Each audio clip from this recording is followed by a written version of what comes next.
What's up guys, Asian here again with another build video, and this time we're going to be talking about the Templar tank. So the Templar tank is in kind of a weird situation right now in the fact that it has a lot of good skills and tools in its kit to kind of give it really good tanking potential, but on the other hand, it also suffers from a few downsides as well. So it's kind of sitting in this weird position where it's not bad as a tank, but it's also not great as a tank. Templar tanks have gotten quite a few buffs over the last few patches to their skills, kind of both directly and indirectly in terms of how well they perform as a tanking role, but at the same time they still lack the overall group utility that, for example, a Dragon Knight tank brings to the table. So they're in this sort of weird position here. They're still pretty decent tanks. A lot of endgame groups, the very, very high-end endgame groups I should say, you won't really see that many Templar tanks being used, but in progression style groups and some less serious trials groups, Templar tanks are definitely still a very powerful tanking class to use. So just like the rest of our build videos, we're going over gear, skills, attributes, everything you need to know to basically recreate this build yourself. Now, as a tank in ESO, you're pretty much fall under the support role, and so as a result of that, you'll need to know a lot of different skills and have a lot of different sets on hand, depending on the fight, what strategies you're using, what trial you're running, etc, etc. So we'll be talking a lot about the different sets and skills that you're going to have on hand.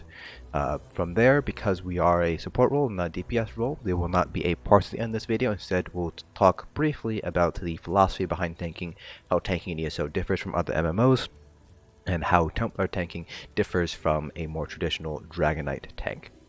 So without further ado, let's go ahead and get started here first with our gear. So again, this is just one of many different gear combinations that you can wear. You will need to have several sets on hand, depending on the specific fight and specific strategies that you are going to be running. First off, for a Monster Helm set, Lord Warden is always a safe Monster Helm set to go for. It's both selfish and provides some group utility as well. The one piece gives some spell and physical resistance, and the two piece adds physical and spell resistance to everybody within 8 meters of you, which does stack with Major Ward and Major Resolve, so it just helps out overall group survivability, particularly for your melee DPS that are going to be standing within that 8 meters of you. That's obviously not going to be helpful for any ranged DPS that you have, but typically speaking, ranged DPS have shields, so they have some additional survivability that way. So while it's not particularly, it's not going to cover everybody, it'll cover really the most important people, the highest DPS group, which is the stamina DPS. There are several other Monster Helm sets though that you can wear besides Lord Warden. Next, for our body set, we have Ebon Armory. This is a base game set from Crypt of Hearts, and this is definitely one of the strongest support sets that a tank can wear in ESO. It increases max health by a base 1118 for you and up to 11 group members within 28 meters of you. This is affected by percent modifiers, so things like CPs, matter toughness, does boost Ebon that max health bonus, so it's actually closer to around 1.4 to 1.5k max health, reaching upwards to 1.6k on some magic good DPS builds. So really nice to have on hand. Just allows your DPS to spec a little bit more heavily into raw damage and gives them a little bit less weight so they can focus on dealing damage rather than overall survivability. Next, for our second set, we have Perfected Yolnahkriin. This is a set that comes from the new Trial Sunspire from Elsweyr. So the perfected version here adds the additional max health bonus on the 5-piece. The non-perfect version does not have that max health bonus. So the perfected version comes from finishing the trial on vet. Does not have to be any sort of hard modes, just normal vet is fine. The normal version will drop the non-perfect version of Yolnahkriin. So definitely want to have Yolnahkriin on at least one of your tanks because it is the only source right now in the game for minor courage. And that does stack with major courage because they are two different named buffs. So definitely want to have this on hand. You can wear this as an armor set because it is comes in heavy armor, or you can wear this as your jewelry front bar set as well. For weapons, still one-handed and shield on the front bar, and then either a frost staff, lightning staff, or a bow bar on your back bar here. So I like to go with the frost staff with additional block mitigation, but there are other reasons that you might want to run a lightning staff or a bow bar for. So ice staff would be best for that additional mitigation, like I mentioned. The lightning staff will be best if you want to help off balance uptime, and the bow bar is there if you are also responsible for helping out with some additional DPS as well. So kind of an off DPS, off tank role there. In terms of traits and enchants, for your backbar, the only trait that you should be using is going to be Infused, and in terms of enchant, you have a few options here, depending on whether you are responsible for the crusher or the healers are responsible for Crusher. So you're either going to be running a Crusher enchant, and if you're not running the Crusher enchant, you have a few other options. You can run something like a Weakening enchant to help reduce incoming damage from the boss. You can run something like a more selfish glyph, like Absorb Stamina, a Shielding glyph, a Hardening glyph, or Absorb Health enchant on the back bar there. But typically speaking, you'll be running either a Crusher or a Weakening enchant, so depending on who is running the Crusher enchant for your group. As for the front bar here, because enchants have been cut in half in terms of overall potency on one-handed weapons, not really going to be using enchants on the front bar at all. Instead, we'll be running poisons. So we have minor breach poisons, so breaching poisons, and then you also have fracturing poisons, which apply minor fracture. If you want to go a little bit more selfish, you can also go with the drain stamina poisons instead. Now, of course, you can still go with enchants if you would like, so typically speaking, I like to go with more selfish enchants on the front bar, so either like an Absorb Stamina enchant or an Absorb Health enchant, even a Hardening enchant. If you decide to go with enchants on the front bar, then you will want to stick with Infused to at least give yourself a little bit of a boost there, but if you do not want to run enchants, you're running poisons instead, Decisive is probably going to be your best option there. None of the traits are really particularly strong on the one-handed, so it's really just sort of making the best out of a bad situation, so to speak. For our shields, I like to go with Sturdy with the Prismatic enchant here. Jewelry, enchants, and traits, you have a few options here. So first, starting off with traits, I personally like 2 Triune and 1 Harmony. I personally really like Harmony for the resource return as well as the additional healing, especially because a lot of groups are running Blood Altar for the additional lifesteal, which gives you that Blood Feast synergy, which heals you for quite a hefty amount. So when you have a Harmony out, it pretty much brings you up almost all the way up to full when you activate the synergy. So really, really strong in that way. Then Triune is obviously just for the raw stats. So in terms of just raw stats, nothing really beats out Triune. Now, in terms of other traits, you do have a couple of options. So, for example, you can go with Arcane if you want more max Magicka. You can go with Healthy if you want more max health. Robust for more max stamina. So, a couple of options there. You can also go with Infused if you want stronger enchants as well. So, that's also one potential option there. So, a couple of choices there when it comes to traits. Now, in terms of enchants, you have a few options when it comes to enchants. So, the one that I like to use the most is going to be the Shield Plate enchant, also known as the Glyph of Shielding. This just reduces the cost of block by a certain amount, so just helps out your overall stamina sustain by giving you cost reduction to block. There are other potential enchants that you can run as well, though. So Magicka regen glyphs, for example, are a good choice. Because a lot of your buffs do end up using max Magicka, you will need some good Magicka regen in order to maintain your overall buffs. So Magicka regen glyphs are the way to go if you are kind of lacking in that sort of Magicka department there.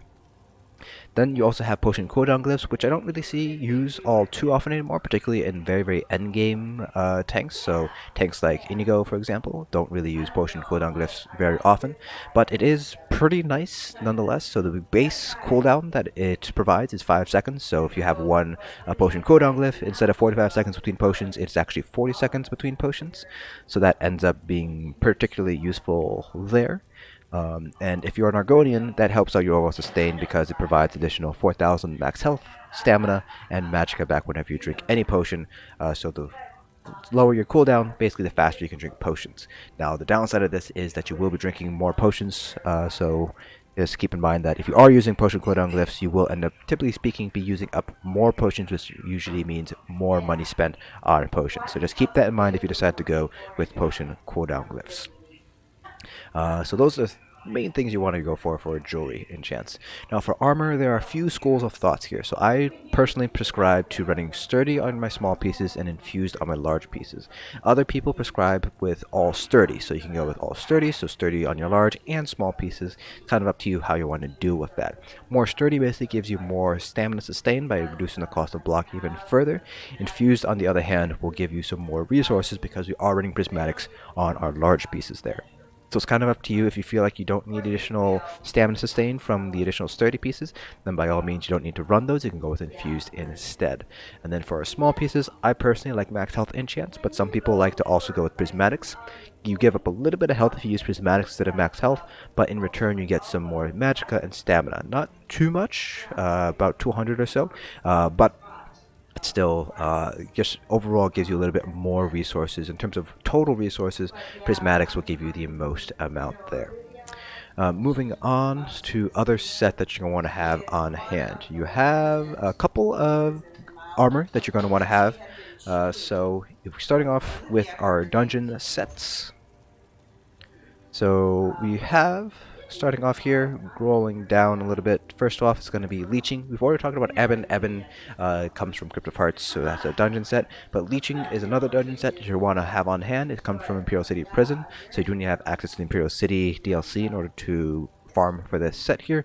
So it also, Imperial City Prison also drops Lord Warden, so while you're farming for Lord Warden, you might as well pick up Leeching Plate as well. This is a particularly selfish set, so it just deals damage, poison damage, and heals you for the amount of poison damage that it deals whenever you take damage. So in terms of raw healing, it is actually pretty nice, especially in trash pulls. So for example, Black Rose Prison, if you're progressing through Black Rose Prison and you need some additional healing, Leeching Plate is very powerful there. They're definitely a nice set to have on hand there. Moving on from there, though, the only other dungeon set that you're going to farm for is going to be Jailer's Tenacity. So this is another selfish set, so when you lose 7,000 or more health from a single attack, you gain Major Vitality for 5 seconds. So does require you to basically know the fight and basically be willing to take that 7,000 or more health in a single attack. Now, in the newer trials, there are a lot of moves from bosses that actually do deal that much damage or more in a single attack. So, for example, Asylum, if you're main tanking Ohms, you will be taking more than 7,000 damage per hit. So you will be able to get good uptime Major Vitality. So pretty situationally useful. It does require you to take that damage in order to gain that Major Vitality. Some instances where Jailer's Tenacity has been used would be, for example, Cloud Rest to combat Baneful Mark, as well as any of the dragons in Sunspire Hard Mode, because their light attacks do usually end up hitting for about 7,000 or more in a single hit there. So it gives you a little bit more survivability by giving you that Major Vitality. Just lets you heal up faster by your healers there. Another selfish set doesn't really provide any sort of group utility. Moving on to overland sets, there's quite a few overland sets that you're going to want to have on hand here. Starting off with the very top of the list here, moving our way down, we have Plague Doctor, which is pretty much the most selfish tanking set in the game right now. It just adds straight up max health. This comes from Deshaun, so it is a base game set here. Super selfish, really great for progression, but once you kind of learn the fights and are more comfortable running the content, then you want to shift away from Plague Doctor because it doesn't really provide all too much, especially on a Templar tank.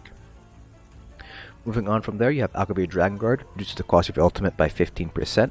Templars already have a cost reduction passive for their ultimate abilities, which is just 4%, but adding on Akaviri Dragonguard obviously makes your ultimate a little bit cheaper, so it reduces it by a further 15%. So this basically allows you to get more Warhorns, which gives better major force uptime, which improves overall DPS. And then finally we have Livewire. I've seen this being used a little bit more often, mainly to bring that AoE concussion. So concussion is required for off balance. So you'll see Livewire being used mostly in trash pulls in both trials and in form and content. It just implies concussion to enemies within 8 meters of you, allowing you to set them off balance. It also heals you for each enemy hit, so it also provides some nice healing as well. So it kind of bridges that nice gap between being selfish as well as providing some group utility. Finally, in terms of trial sets, there really aren't that many trial sets that you want to have on hand here. The only one that you might want to consider picking up would be Eternal Warrior for maybe no death runs, but even that's sort of iffy there, and it really depends on whether you're comfortable using a death preventer set to get those achievements or not. Some people consider it cheese, other people don't, so it's kind of up to you how you feel about using this set. In terms of other non-heavy sets, you do have a trial set that's very popular. It's going to be the classic Roar of Alkosh. So this is still one of the strongest debuff sets in the game right now for tanks to wear. This comes from Maw of Lorkai, so you can have access to the Thieves Guild DLC in order to grab this set here. So whenever you activate a synergy, you deal a certain amount of physical damage over 10 seconds. You also reduce the physical and spell resistance of any enemy hit by 30-10 at full gold rarity for 10 seconds. This does stack with things like Major Fracture, Major Breach, so it is probably the best way to get to the penetration cap. Alkosh is a very powerful set to run on tanks, mainly because tanks are in the best position to get any sort of synergy, so things like Liquid Lightning from Nagsworks and Shards from Templar healers. So really powerful set here. It is a medium armor set though, so you do need to farm for the jewelry and the weapons if you're going to be wearing this set. In terms of other sets here, the two other sets you might want to wear are going to be Worm's Raiment and Hersine's Veneer. Worm is a light armor dungeon set. Let's see if I can find it here. Where is it? I don't think it is here. Nope, I don't see it, so it's probably already pulled it out here. Yeah, I did. This basically just reduces the cost of magic abilities by 4% for you and up to 11 group members in 28 meters of you. Now, while this is normally worn on healers, sometimes healers will want to wear a different set. So you can put this set on a tank here. It's light armor, so very similar to Alkosh. You want to do jewelry and weapons. So you might not necessarily need to run Worm, but it is a good idea to farm up for it.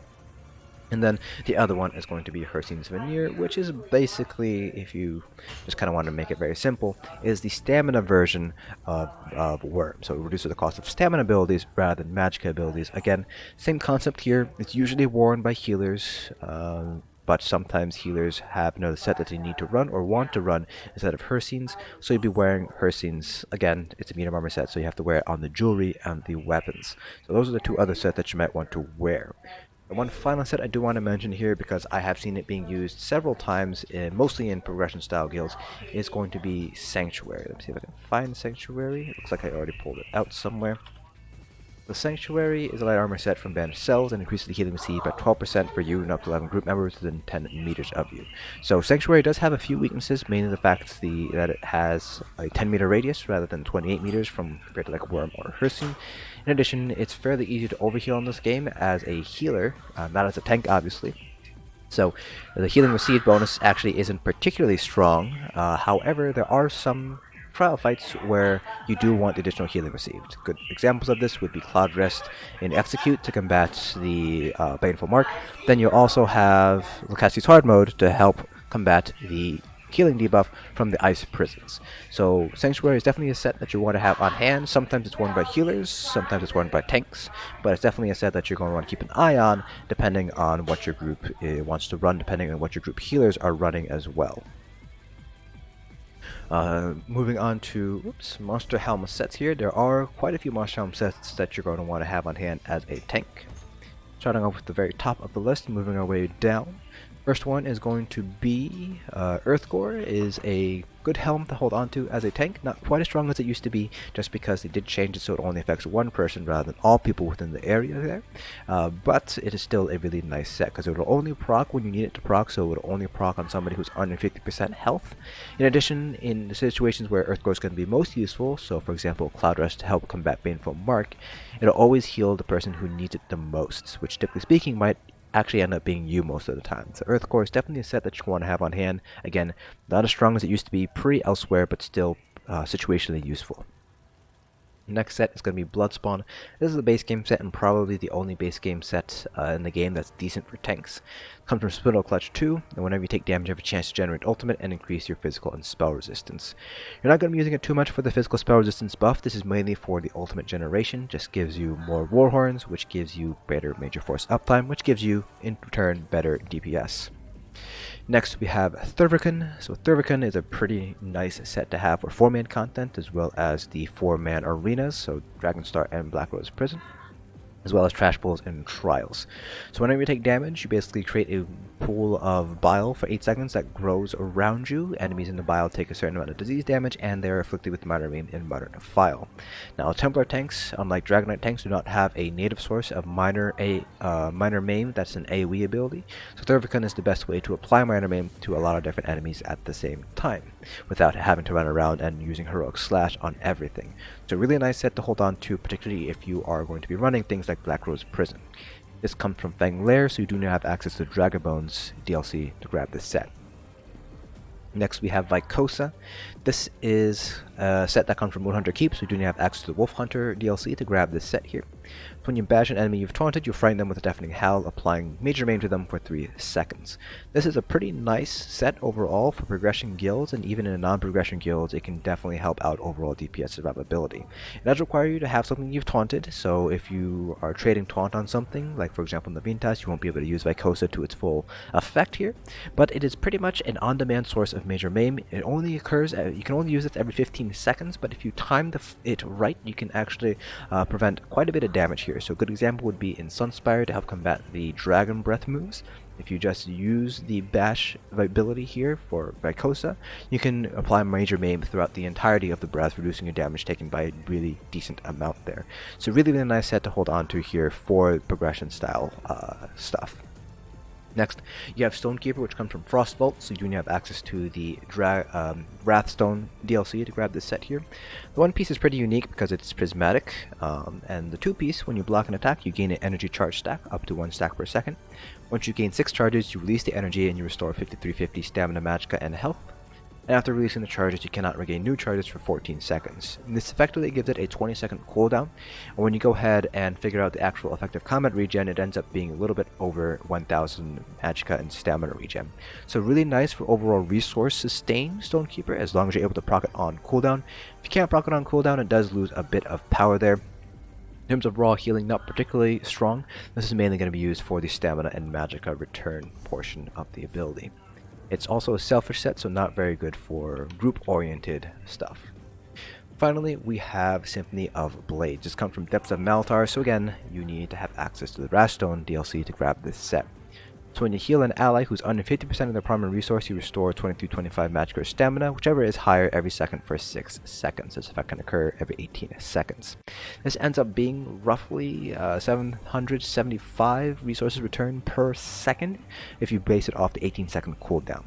You cannot proc this on yourself. You can only proc it on other people, but because it's such a huge amount of resources returned, it's actually a very powerful support set. So it doesn't provide any sort of healing or protection, just raw sustain, so raw damage. Just allows DPS to focus in more on getting those light attacks off, fewer heavy attacks, which means higher overall DPS. So those are all of our sets, so moving on here to our character sheet. I am an Imperial. Imperials are considered to be one of the better races for tanking. Races don't really matter all too much for tanking compared to like on a DPS or even a healer. But if you do want to max out, so to speak, your tank, then you have 3 main racial options. Imperial is the one that I have here. You get 2000 max health, 1000 max stamina, 3% cost reduction to all abilities, which includes your ultimate. Then you get 333 magicka health and stamina back whenever you deal direct damage every 5 seconds. The other 2 choices are going to be Nord, which gets, I believe, 2000 max stamina, 1000 max health. They get 3960 spell and physical resistance, and they get, I believe, 5 ultimate every 5 seconds whenever they take damage. So gives you a little bit of ulti-gen, some more survivability, so you can spec a little bit less into resistances. And finally, you have Argonians. So Argonians get 1000 health and 1000 max magicka. They do get that potion passive, which I mentioned earlier, which is 4000 magicka health and stamina back whenever they drink any potion in the game, regardless of what potion it is, whether it's a trash potion or a player-crafted potion. And then they also get, I believe, 8% additional healing done as well. So they get some additional self-heals as well, which is pretty important as a Templar. One of the main weaknesses of Templars is the overall lack of a strong self-heal. In terms of attributes, this particular setup is only really specific to this sort of Imperial system. So if you are any other race, you will need to shift some points around depending on what specific racial bonuses you have. So for example, if you are an Argonian, you'll need to put more points into stamina because you don't have any racial passives that boost your max stamina. So I have 20 health, 20 stamina, 24 magicka.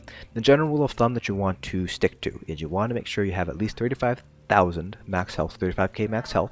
Then you want to make sure your stamina is higher than your magicka, and you want to get at the very least 20k stamina and magicka once you have food applied.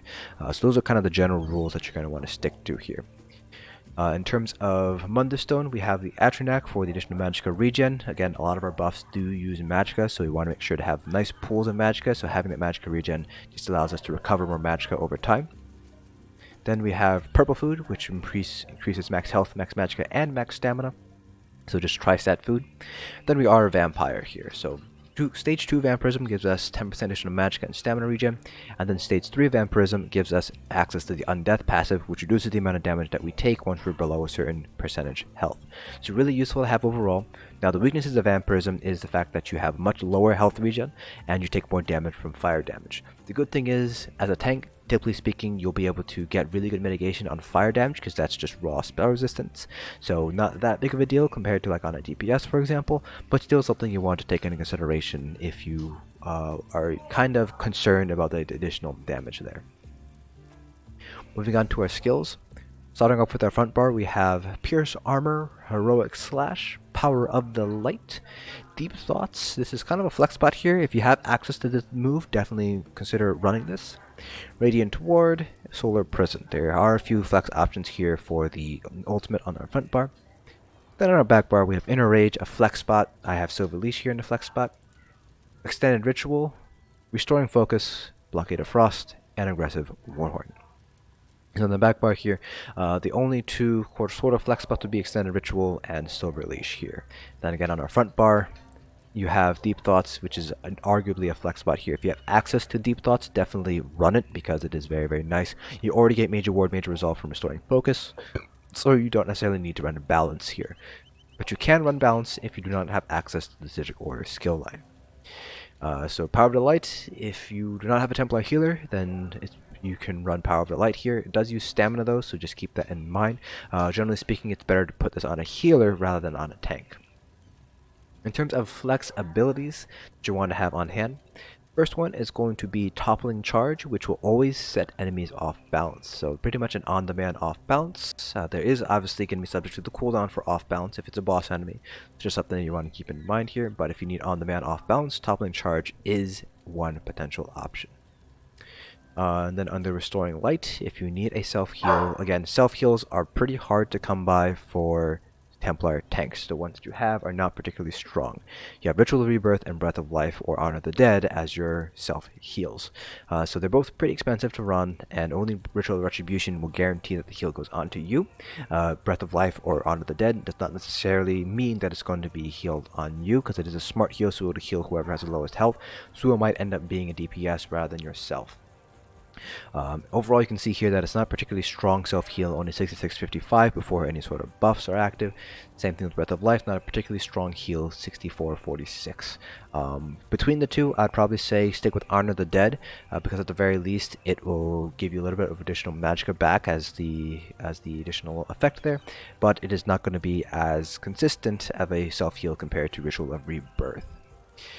Also want to consider running Repentance here for additional stamina sustain, really nice for trash pulls or on bosses where they have trash that comes out, so you can maintain your stamina.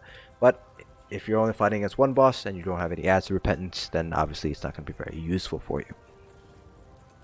Run Absorb Magic for the additional heal if you're up against somebody that's using spell projectiles. You also get some additional passive bonuses to your overall block mitigation. If you're running the bow bar instead of Blockade, you will be running Endless Hail to proc your enchants, and on the Destruction Staff bar, you might want to hold on to Elemental Drain as well, and apply that. It's more for 1 tank 3 DPS runs for 4-man content, less so for trials, but still something you want to have on hand. Moving on, under the Fighter's Guild line, Circle of Protection is an ability you want to have on hand here. This is for the minor protection in stacked instances. So for example, Assembly General and Execute, as well as the Kessie's hard mode.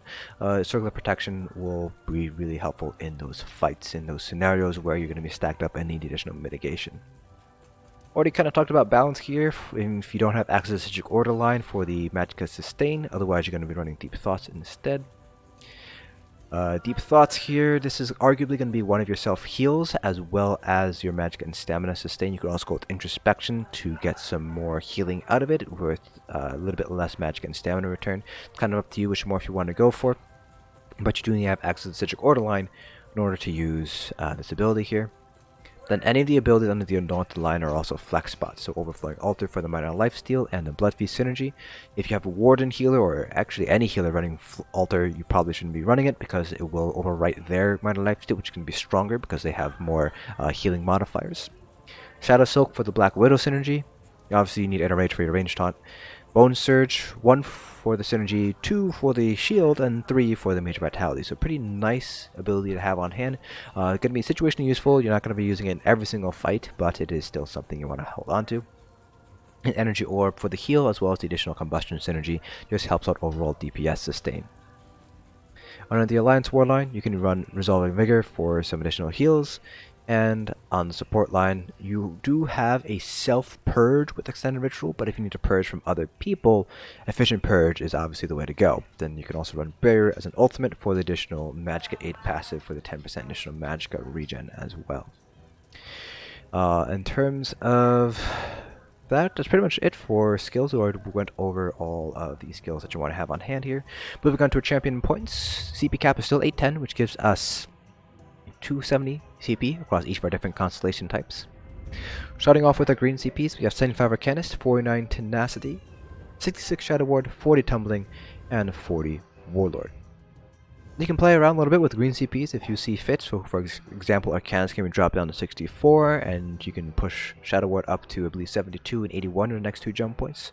But you want to have at least 61 points in the Shadow Ward for that mitigation, for the additional reduction in block cost. For blue CPs, the only 2 nodes that really matter are going to be Elfborn and Blessed. You want 100 into both.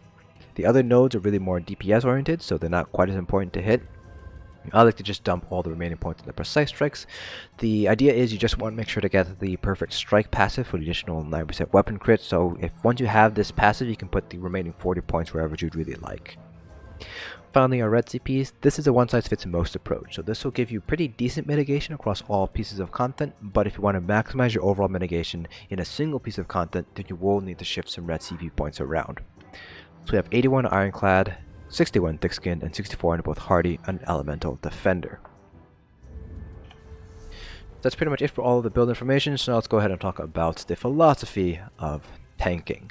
So tanking in ESO is very different from tanking in other MMOs. From my experience, tanking in other MMOs typically involves just kind of buffing yourself and being a meat shield for your DPS and healers. So basically just maintain taunt on the boss and you just eat damage.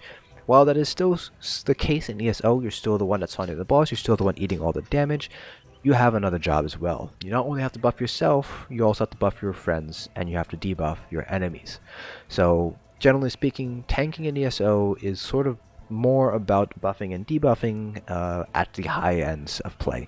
Obviously, you still want to learn how to, stay alive, and that involves learning the mechanics, learning what you can shield, what you can dodge, things like that. But once you've learned overall survivability and you learn to kind of flow the fight, then you want to move on to perfecting your buff and debuff uptimes.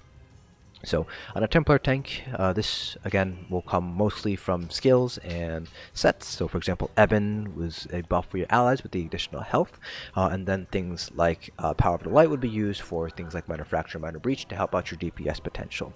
The general goal of support roles, both tanks and healers in ESO, is really to help maximize overall group DPS. So that's where it varies a little bit from other MMOs where DPS are expected to kind of buff themselves.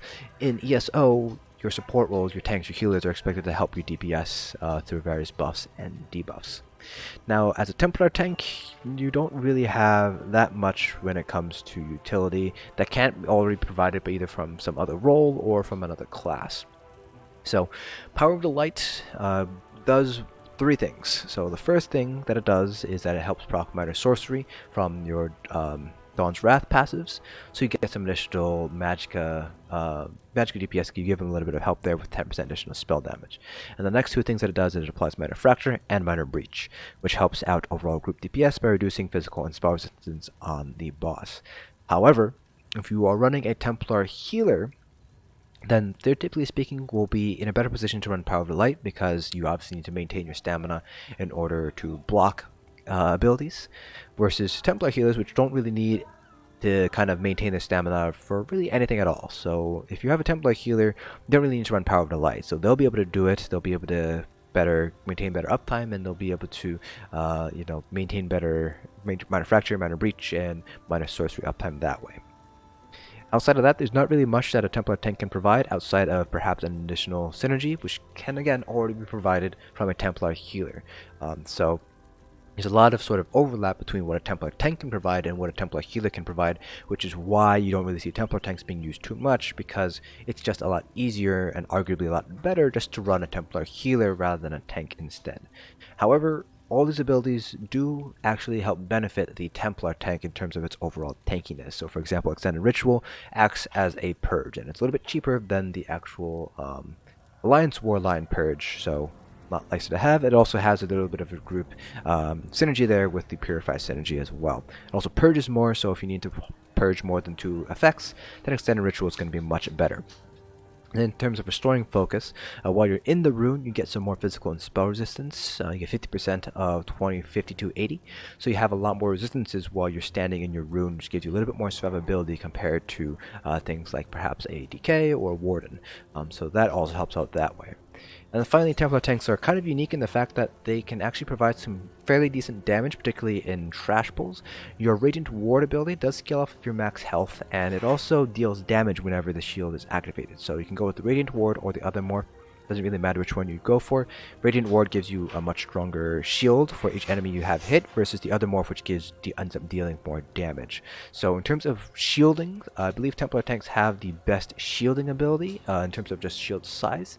But particular shield is not going to be useful in terms of group utility because it doesn't really provide the shield for the group, unlike something like Igneous Shield or Fragmented Shield on a DK. It also doesn't provide any sort of additional buffs to help you out either. But still, something that you do like to have on hand. You can also combine it with an Aedric Spear passive, which gives you minor protection whenever you activate an Aedric Spear ability. So if you know a big hit's coming, then you can just do Radiant Ward, so you have your shield up, and then you also get the minor protection from Spear Wall. So that is going to be it for this video. Unfortunately, it's kind of hard to explain tanking without actually showing you guys how to tank, and I don't play a Templar tank on the live server. Unfortunately, I also don't know any streamers that regularly stream vet trials on a Templar tank, but if I do happen to find one, then I will include their link to their Twitch or YouTube or wherever they stream from into the video description. Hope you guys found this video informative. If you guys have any questions about the build, please feel free to let me know, or about tanking in general. I can definitely answer any sort of tanking questions. In terms of specific questions about a Templar tanking, I will have to defer to somebody else, and I'll get back to you as soon as I can. I do know a few people who have some experience with Templar tanking, so I'll probably ask them if I don't know the answer myself. Again, hope you guys found this video informative, and I'll see you guys in the next dungeon.